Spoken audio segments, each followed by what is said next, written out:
Nobody told me this job would change me. They told me it would be long hours. Cold mornings. Standing so still that your knees started a quiet conversation with your spine, something civil at first, then heated. They told me the uniform would feel like armor and, eventually like a second skin and, then, eventually like neither. They told me a lot of things when I was 22 and, fresh out of training, standing in a line with 11 other men who all had the same haircut and, the same straight back and, the same expression that said I will not flinch. I am not capable of flinching. Nobody told me about the closet. That comes later. But, to understand the closet, you have to understand the palace. And, to understand the palace, you have to understand what it feels like to walk those corridors at 5:45 in the morning when the chandeliers are still half lit and, the cleaning staff move like ghosts and, the whole place breathes differently, slower, older, like the building itself is exhaling something that has been held in for 300 years. I am not a dramatic man. Ask anyone who knows me. Ask my mother, who still complains I didn't cry at my grandfather's funeral. Ask my ex-girlfriend, who said I had the emotional range of a very polished doorknob. I am telling you this because what I am about to describe is not the account of someone prone to exaggeration. I am a person who deals in facts. In protocols. In the precise angle at which a chin should be raised when standing at post. So when I tell you that morning broke something open in me, I need you to understand that I do not say that lightly. It was February. That specific kind of February that London manufactures like a threat, not quite cold enough for snow, too grey for any reasonable human feeling, the sky the color of an old dishcloth. The gates of the palace were already drawing the early crowd. Tourists mostly. Japanese couple near the left pillar, taking photographs at an angle that suggested they'd read about the best angle in a guidebook. An American family, father in a baseball cap with a logo I didn't recognize, mother attempting to corral 3 children who had collectively decided that the royal gates were the perfect backdrop for a domestic implosion. I was stationed near the east wing that morning. Not the ceremonial post, that wasn't my rotation, but the secondary internal corridor that runs adjacent to the private residential quarters. The kind of post that doesn't make it into photographs. The kind that exists precisely because of what it protects. The corridor smells of something I've never been able to name properly. Beeswax, maybe. Old timber. Some floral thing that might be the fresh lilies they change every Tuesday, or might just be the accumulated fragrance of every important conversation that has ever taken place behind these walls, pressed into the wallpaper over generations. My post was a 12-hour rotation. I had been there since the previous night's 6 o'clock shift change, which meant I was running on 4 hours of broken sleep in the small staff room at the end of the corridor, a cup of tea I'd made with water that was never quite hot enough, and the particular kind of alertness that isn't energy, it's just the absence of the option to rest. That matters. I want you to remember I was tired. Because tired men notice different things. Their attention moves differently. They catch the small wrongnesses that a sharp, well-rested eye might organize away into logic before fully registering them. And I caught one. It started with a sound. Not a dramatic sound. Not a smash or a shout or a crash that would have my hand at my radio before conscious thought kicked in. It was quiet. Almost domestic. The sound of something falling in a room that was supposed to be empty. I checked the duty log. Her Royal Highness's private dressing room, the one the staff informally call the East Closet, though no official document uses that name, had not been logged for any morning visit. No hairdresser. No lady-in-waiting. No scheduled anything until a 9 o'clock appointment that was on the books under a name I'll keep private. The room was not supposed to have anyone in it. The sound came again. Softer. Like fabric moving against something solid. I did what my training requires. I did not panic. I did not assume. I followed protocol, which in this case meant I radioed my post-check-in routine, nothing in the voice, and I moved toward the source of the sound with the kind of deliberate calm that is, honestly, the hardest thing they ever teach you. Because your body wants to move at the speed of the fear it feels, and your training wants you moving at the speed of certainty. Reconciling those two things, in the 2 seconds between hearing a sound and reaching the door, is where the job actually lives. I reached the corridor intersection. Turned left. The door to the east closet was closed, which was correct. But, the small brass indicator, a thing most people wouldn't even notice, a detail so minor it's barely mentioned in the duty brief, was showing unlocked. That was not correct. I want to stop here a moment, because some of you will ask, and I've been asked, every time I've told this story, why didn't I just call it in?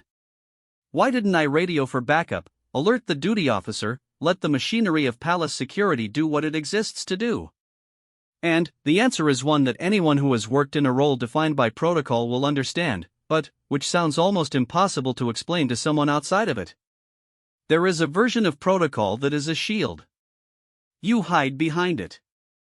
You call it in and, you wait and, you let the chain handle the thing, and, your hands stay clean and, your record stays spotless and, you never have to make a judgment call that could go either direction. And, there is a version of protocol that is a backbone. Where the rules exist not to replace your judgment but to shape it, to give it structure. And, in that version, a guard at a post, in proximity to a sound and an unlocked door, is supposed to make contact. To verify. To be the first pair of eyes. I chose the second interpretation that morning. I've turned it over in the years since and I believe I would choose it again, though I'll admit the belief comes easier on the good days. I knocked. 3 times. The formal knock, not aggressive, not meek. The kind that announces authority without claiming it. Silence. I knocked again. Nothing. I pressed my radio and gave my post ID and the location and said I was making entry to verify, and the duty officer, a man named Hargreaves, 22 years in, the kind of calm that comes from having seen enough to know that most things are nothing, said copy. Eyes open, son. I opened the door. The east closet is not a closet in any way the word usually implies. It is a room, a significant room, high-ceilinged and long, lined on 3 sides with fitted wardrobes of a pale what I've never been confident enough to name, floor-to-ceiling mirrors set at intervals between them, a chaise longue near the window, a vanity table with its own small lamp. It smells different in there. Less wax, more something personal, perfume, maybe, or the particular smell of quality fabric kept carefully. I stood in the doorway. And, I saw, immediately, that the room was not empty. But, what I saw was not what I feared. In the far corner, between the last wardrobe and the window that looks out over the garden, there was a woman. Sitting on the floor. Back against the wardrobe, knees drawn up, still dressed in the clothes of the previous evening. She wasn't hiding. She wasn't caught. She was just sitting. She looked up when I entered. Our eyes met. And I knew, in the way you know things that you haven't yet had time to process, that she was not a threat, and she was not an intruder, and that whatever she was doing on the floor of this room at 5:49 in the morning was something private enough that the correct response from me was not a demand, not a radio call, not a hand reaching for anything. She was one of the senior household staff. I recognized her, not by name, not then, we didn't move in the same corridors often enough for that, but by the particular quality of her stillness. The kind of stillness that belongs to someone who has served in this building long enough to know how to disappear inside it. She had been crying. Not recently, the crying had stopped some time before, but the evidence was still there, in the way it always is, in the precise geography of a face that has come through something. And, in her hands, and this is the part that, when I describe it, always makes people assume I'm dramatizing, but I am not. In her hands she was holding a letter. Old paper. Folded and unfolded many times, the creases so worn they were almost transparent at the lines. Small handwriting in blue ink, the kind of handwriting that is immediately identifiable as belonging to someone who grew up writing letters the way children now grow up sending messages fast, without thinking, because that was just how you talked to someone who wasn't in the room. She was holding the letter the way you hold something you are not sure you have the right to still be holding. I did not speak for a moment. Then, she said, and her voice was composed, quietly composed, the way a person sounds when they've collected themselves from something large and are presenting the collected version, she said, you won't mention this. It was not a question. It was not a command. It sat somewhere in between, in the particular register of someone who has spent long enough in service to know how the machinery of discretion works, and who was, in that moment, making an appeal to mine. I said nothing for 3 seconds. Which in palace corridor time is quite long. Then, I said, "No, ma'am. I won't." And I pulled the door closed. I radioed Hargreaves. Said the sound had been a garment bag off a hook, a standard occurrence, nothing to log. He said copy and went back to whatever he was doing. That was it. The machinery moved on. But I did not move on. Not entirely. Not in the way a person moves on from a thing they haven't yet understood. Because here is what I knew, standing back at my post with the corridor breathing its beeswax and old timber breath around me, that letter was old. Old enough to have been written before the woman holding it had been holding it for the first time. Old enough to have survived the kind of handling that happens when something matters enough to be returned to, in the dark, alone, without anyone to witness. I didn't know whose handwriting it was. I found out later. And, when I did, that is when I understood what I had been standing at the edge of. That is where part 2 begins. There is a particular cruelty in knowing half a thing. More than ignorance, almost. Ignorance is clean. You don't know what you don't know, and so there is no weight to carry. But half a thing sits in you like a splinter you can't quite locate, present in every movement, not quite painful enough to address, never quite absent enough to ignore. For 11 days, I carried the half a thing. My rotation changed the following week, transferred to an exterior post near the south gate while staffing reshuffled around a state event preparation. Different corridor. Different air. The morning sounds of London replacing the held breath of the interior. Pigeons on the gate. The low grind of early delivery trucks on the road. Tourist voices starting thin and building as the hours came in. I did not mention the room to anyone. I had said I wouldn't, and I am, whatever else, a man who keeps his word. But the keeping of it had a texture I hadn't anticipated. Not guilt, I hadn't done anything wrong. More like the sensation of holding a door closed that is trying, gently and persistently, to open. 11 days later, I was back on the interior rotation. The corridors run on a logic of their own in this building. Routes that seem circuitous are actually deliberate, designed so that a moving guard covers maximum sightlines while never appearing to hurry. You learn the logic of it and, then, the logic disappears and becomes the body. You don't think about the route. You think about everything else. I was thinking about the handwriting. Blue ink. Small, slightly backslanted, with an inconsistency between the uppercase letters, some large, some almost modest, that suggested a writer who had been taught formally but had since grown their own habits. Whoever wrote it had held the pen firmly. Deep impressions. Someone who wrote like they meant it. I know I had only glimpsed it for a second. 5 seconds, maybe. But there are images that your brain captures at higher resolution than others, and this was one. I could close my eyes in the break room and pull it back with an accuracy that unsettled me a little, because I didn't know what I was supposed to do with the accuracy. Then, on the 11th day, I found out. It happened simply.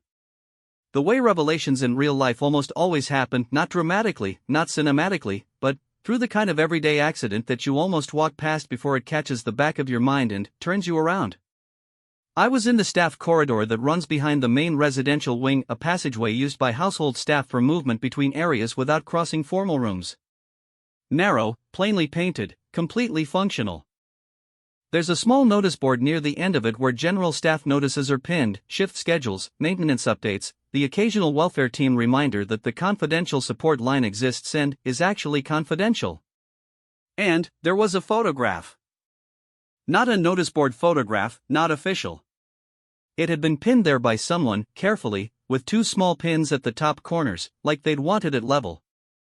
A private photograph, the kind taken at some informal gathering, already old enough for the color to have gone slightly golden at the edges. About 12 people in it. A garden I didn't recognize.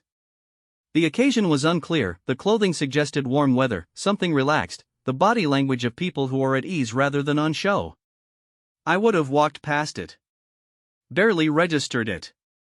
A personal photograph pinned to a staff notice board is not unusual. People mark their spaces with what matters to them. But I recognized one of the people in it. The woman from the floor of the east closet. Younger here, much younger, 20-something, maybe, a face still carrying the roundness of youth that the version I'd seen had given to time. She was laughing at something off camera, completely unguarded, the kind of laugh that means you've forgotten anyone is watching. She was standing next to a man I didn't recognize, and she was holding, I genuinely needed a moment, she was holding a pen. A blue pen. Uncapped. The kind of detail that would mean nothing, should mean nothing. A pen is a pen.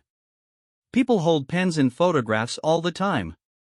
There is no logical chain that runs from blue pen in a photograph to the handwriting on the letter to anything that constitutes knowledge. I am not a man who follows illogical chains. I told you this. I followed this one. The woman's name was Margaret Elspeth Darroch. I found that out not through any breach of privacy, not through snooping in files or asking the wrong questions, but through the ordinary method of simply paying attention over the following days. Names are said. Staff acknowledge each other in corridors. The household runs on relationship, and relationship runs on names. Margaret. 26 years in service to the household. Started as a junior dresser. Worked up. The kind of continuity that is unusual even here, where loyalty is treated as a professional credential. She had been present through transitions that redrew the entire shape of the institution. Had served through loss. Had stayed. That, by itself, was not unusual. There are staff in this building who have served across decades and, through upheavals that the public sees as historic and, which, from the inside, must have felt like something closer to grief administered in installments. Staying is a choice they make, continuously, every day. It is not a passive thing. It has never been a passive thing for anyone in service who is honest about what they sign up for. But, what I began to understand, slowly, through the kind of understanding that comes not from being told but, from watching and, listening and, allowing context to accumulate like sediment, was that Margaret's continuity was particular. That her staying, specifically, was bound to something that predated her tenure in the specific role I knew her from. There was a story in the staying. There almost always is. The corridor near the east closet has a small alcove architectural vestige of some earlier design, currently home to a chair nobody sits in and a small table that holds a vase of whatever is in season. It is a natural place for pauses. Deliveries get set there briefly. Staff slow their pace passing it, the way people slow near any space that has the right geometry for rest. I was passing the alcove on a Thursday, I remember, because Thursday meant the flowers in the vase had changed, fresh white something I have never learned the name for, when I heard Margaret's voice. She was around the corner, speaking quietly to another member of staff. Not private. The way people speak when they're not hiding but, also aren't broadcasting. I was not eavesdropping. I want to say that plainly. I was moving past. The conversation caught me only for the seconds it took to walk through the acoustics of the alcove, and, what I heard was, kept all of them. Every one. That's what I couldn't, that she kept them all. And, then, the corridor turned me away from it and, I was past and, the voices were gone. Kept all of them. That phrase. Kept all of them. It landed somewhere specific. The letter I'd seen Margaret holding had been old. But, the quality of how she was holding it, that careful, slightly vertiginous grip, the way you hold something that hasn't lost its weight no matter how many times you've held it before, that was not the grip of someone handling a single object.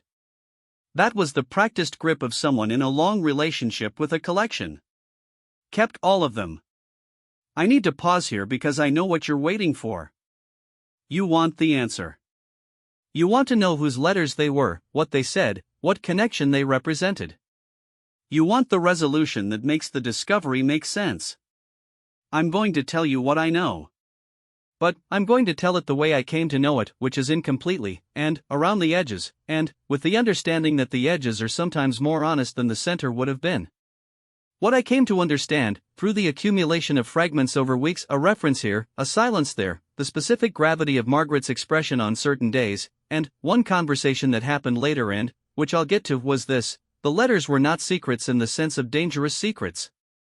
They were not evidence of something criminal or scandalous in any of the ways that word gets applied to this household with such frequency and such eagerness by people who have never stood in these corridors. They were something quieter and, I think, more devastating. They were letters from Camilla. Written to Margaret. Over years. Personal, informal letters, the kind that are sent between two women who have known each other through a long and shared passage of something difficult, and who have used the medium of pen to paper to say the things that cannot be said standing up in a corridor with other people nearby. They had worked together. They had navigated things together. There are words that don't exist in the formal language of royal household service for what some working relationships become, across enough time and enough shared weight. The public language hasn't got them. But the private experience of them is ordinary. It is what happens when people go through things alongside each other. The letters were not classified. They were not protected documents. They were the private correspondence of one woman to another, the kind of thing that is kept not because it is supposed to be kept, but because the receiving of it mattered enough that throwing it away would have felt like throwing away something real. Now here is the part that broke something open in me. The particular morning I'd found Margaret on the floor, the early February morning, the room, the old paper and blue ink letter, was the day after news I had somehow missed in my closed-in rotation schedule. I didn't learn this immediately. I learned it later, in pieces, and, when the pieces assembled I sat with them for a long time in the break room with a tea that went cold. There had been a private loss. Within the extended network of people who served this household. Someone who had served alongside Margaret for years, not in the same role, not always in the same place, but connected. The kind of connection that accumulates without announcement over decades until it is simply there, load-bearing, and then, when the weight shifts, you discover what it was holding up. Margaret had received the news the previous evening. She had gone, in the early hours, to the east closet. She had sat on the floor. She had read the letters. Not for information. Not for evidence. Not for any practical reason. She had read them because they contained voices she needed to hear, and the voices were in the handwriting, and the handwriting was real in a way that everything else in the current moment was not. She had gone to the place where the letters were kept, the small drawer in the lower wardrobe that I had not registered at the time but, which I later thought about, and she had sat with them. That is what I interrupted. The door I closed that morning was not just a door to a room. I didn't understand that when I closed it. I was 26. My understanding of grief was largely theoretical, the kind assembled from observing it in others from a respectful and slightly bewildered distance. I understood duty. I understood protocol. I understood the correct angle of a chin. I did not yet understand that sitting on the floor of a room with old letters and a face that has been through something is a form of the same discipline I practiced standing in the corridor outside it. That staying is its own kind of post. That some people report for duty every single day to a job that costs them something real, and they do not mention the cost, and they do not expect the cost to be mentioned, and the whole arrangement functions on the shared agreement that certain things are held privately and certain things are held publicly, and the line between them is one of the few genuine sacred boundaries left. I closed the door. I said I wouldn't mention it. And I kept my word. And she kept hers, which was, in that moment, simply to be present and intact and back at her post the following morning. Which she was. I watched her, from across the corridor, return to herself. Put the carried thing back in its place. Stand straight. The way service people do. The way I'd been trained to do and had not, until that morning, understood I had been trained to do. Part 3 is about what happens when a building knows something before any of the people inside it do. And what happens after. There is a thing that happens in institutions built for permanence. They develop their own memory. Not the official memory, not the recorded history, the photographed occasions, the catalogued events. The other kind. The kind that lives in hallways and, behind closed doors and, in the faces of people who have been there long enough to become part of the walls. The kind you can feel if you stand still long enough and pay the kind of attention that isn't looking for anything in particular. I have been standing in these corridors for a long time now. Long enough that I no longer need to think about the route. Long enough that the chandeliers and the wallpaper and the particular smell of the place have become atmospheric rather than observable, the way you stop noticing the furniture in a room you've lived in long enough. But something changed in me that February. Some switch was thrown that I couldn't switch back. And what it changed was not my competence, I don't think, or my dedication, which was never the problem. What it changed was the quality of my attention. I started watching differently. 3 weeks after the morning in the East Closet, I was on a standard afternoon post near the main residential corridor when Margaret came around the far corner. She was moving at her usual pace. Margaret moves like someone who has learned that urgency shows itself in the pace of the step and who has therefore decided her pace will communicate nothing. Efficient, but composed. The walk of someone who decided long ago not to be readable from a distance.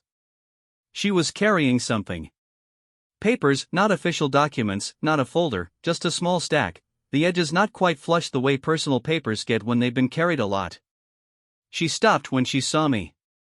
Not dramatically, just the natural pause of someone registering the presence of another person in a corridor. We looked at each other.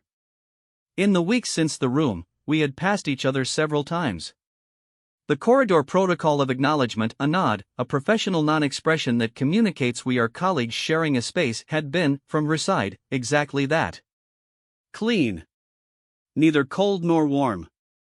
The kind of middle distance that professional people maintain out of mutual respect. This time was different. She stopped. Looked at me for a moment with an expression I couldn't categorize at the time but have since come to think of as appraisal. The kind a person performs when they are deciding, in real time, something about another person's fundamental quality. Then, she said, "You've been here, 3 years now?" I said, "Nearly 4. She nodded. Looked at the papers in her hand. Then, back at me. "It changes you," she said. "This place. People don't believe that when you tell them, but it does." She was not speaking in confidence.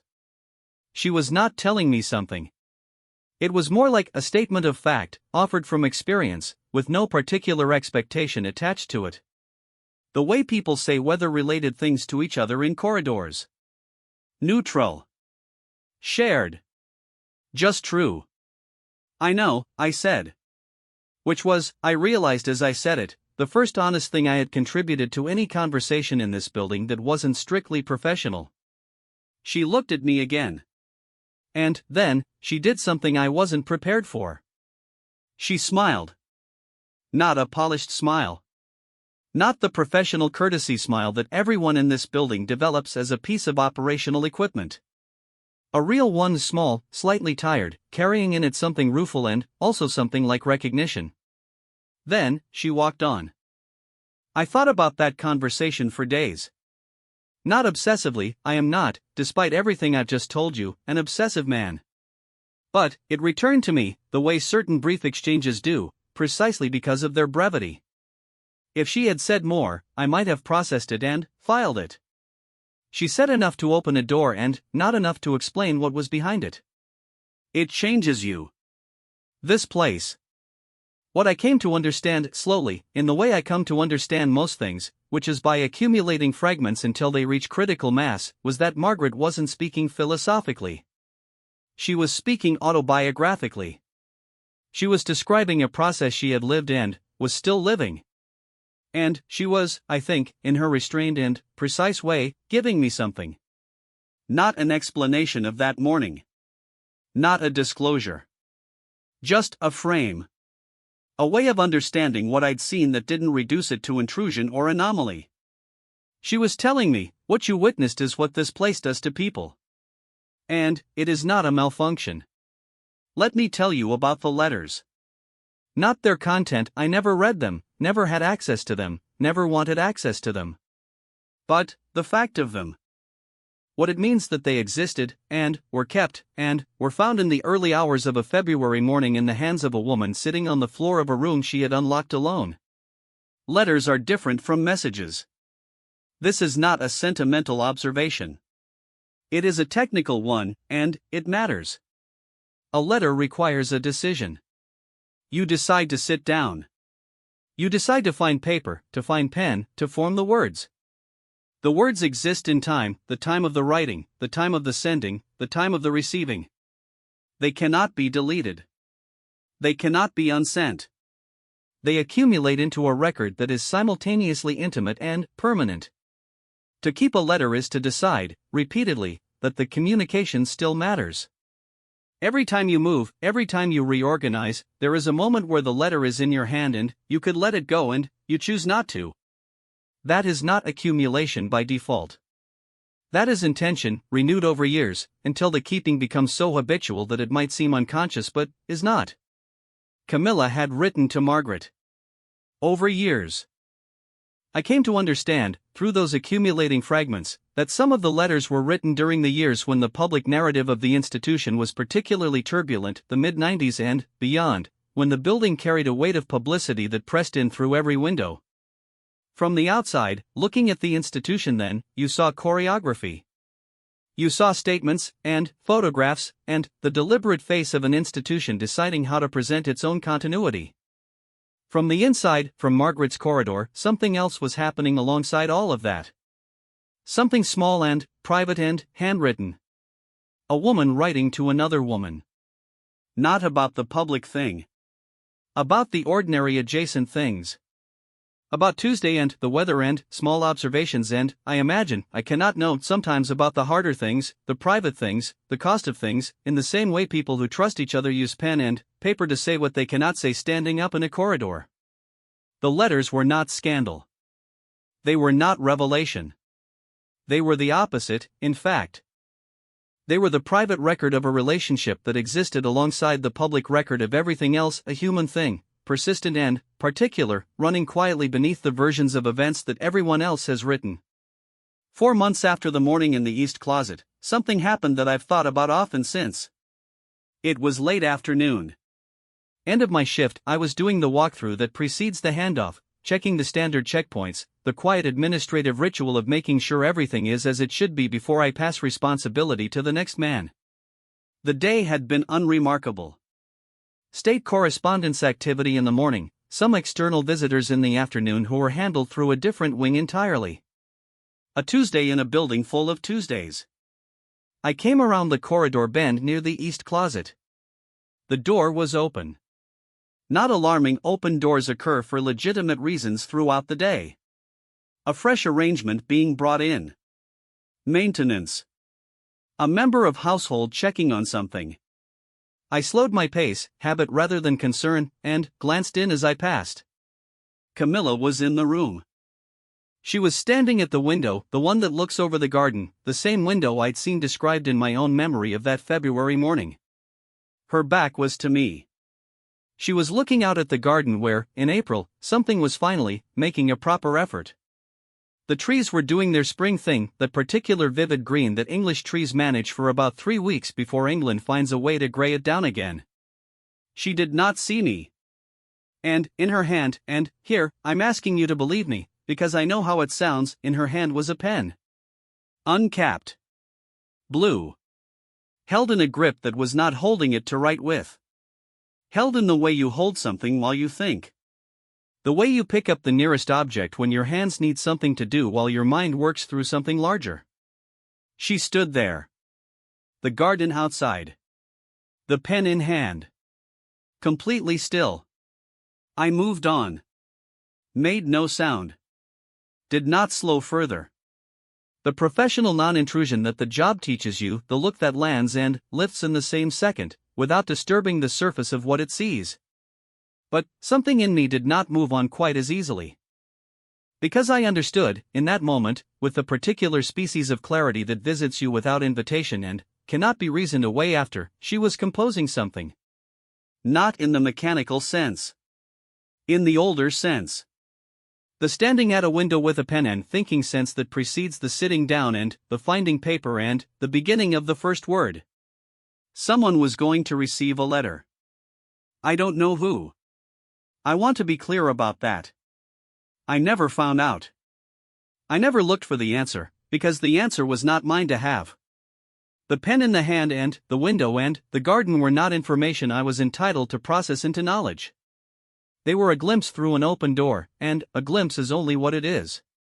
But what stayed with me, what I carried back out of that corridor and through the shift handoff and down the road and into the next day and, honestly, into every day since, was the shape of what I'd witnessed across those months.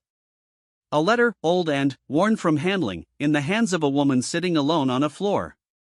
A pen, uncapped, in the hand of a woman standing at a window. The two ends of the same thing. I left the interior post-rotation the following year. Circumstances, not anything dramatic, the institutional machinery reshuffled, I was offered a different position, I took it. I see Margaret occasionally still, passing in the institutional overlap of people who have been in the same buildings long enough to become peripheral furniture to each other. We nod. Sometimes she says something brief, whether weak, the vague operational observations that constitute small talk between people who have an understanding but no particular agenda. She has never referenced the morning in the East Closet. I have never referenced it either.